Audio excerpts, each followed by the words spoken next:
CPIM Velur local കമ്മിറ്റിയുടെ നേതൃത്വത്തിൽ അട്ടേങ്ങാനത്തെ ശാന്തയ്ക്കും കുടുംബത്തിനുമായി നിർമ്മിച്ച സ്നേഹവീട് കൈമാറി. പാർട്ടി സംസ്ഥാന സെക്രട്ടേറിയറ്റ് അംഗം എം സ്വരാജാണ് വീടിന്റെ താക്കോൽദാന കർമ്മം നടത്തിയത്.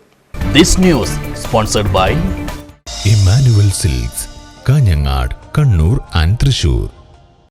BJPയുടെ 10 വർഷക്കാലത്തെ കേന്ദ്രഭരണത്തിൽ ആകെയുള്ളൊരു നേട്ടം ഒരു അമ്പലം നിർമ്മിച്ചു എന്നത് മാത്രമാണെന്നും അതല്ലാതെ സാധാരണ ജനങ്ങൾക്ക് ആവശ്യമുള്ള ഒരു കാര്യവും നരേന്ദ്രമോദി സർക്കാർ ചെയ്തിട്ടില്ലെന്നും CPIM സംസ്ഥാന സെക്രട്ടേറിയറ്റ് അംഗം എം സ്വരാജ് പറഞ്ഞു. പാർട്ടി സംസ്ഥാന കമ്മിറ്റിയുടെ ആഹ്വാനം ഏറ്റെടുത്ത് CPIM Velur local committee Attenganam ബ്രാഞ്ചിലെ ശാന്തയ്ക്കും കുടുംബത്തിനുമായി നിർമ്മിച്ച സ്നേഹവീടിന്റെ താക്കോൽദാനം നടത്തി സംസാരിക്കുകയായിരുന്നു അദ്ദേഹം.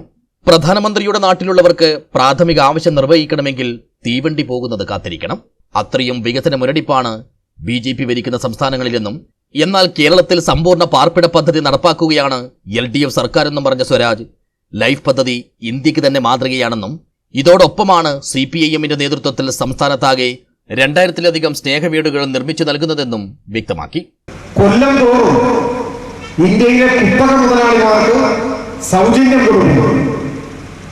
അപ്പോഴാണ് സായിനാഥ് എന്ന് പറയുന്ന പ്രശസ്തനായ ഒരു മാധ്യമ പ്രവർത്തകൻ അദ്ദേഹം ആധികാരികമായ കണക്കുകളുടെ പിൻബലത്തിൽ തയ്യാറാക്കിയ ഒരു പ്രബന്ധത്തിൽ ഒരിക്കൽ പറഞ്ഞു, കൊല്ലം തോറും ഇന്ത്യ ഗവൺമെന്റ് ഇന്ത്യയിലെ കുത്തക മുതലാളിമാർക്ക് വേണ്ടി നീക്കിവെക്കുന്ന ഈ ഇളവിന്, ഈ സൗജന്യത്തിന് 1/7 ഭാഗമുണ്ടെങ്കിൽ, അത്രയൊന്നും വേണ്ട, അതിൻ്റെ ഒരു 1/7 ഭാഗമുണ്ടെങ്കിൽ ഇന്ത്യയിലെ മുഴുവൻ മനുഷ്യർക്കും APL BPL വ്യത്യാസമില്ലാതെ വർഷം മുഴുവൻ 1 കിലോഗ്രാമിന് 3 രൂപ നിരക്കിൽ അരിയും ഗോതമ്പും നൽകാൻ സാധിക്കും. ഇതാണ് കണക്ക്.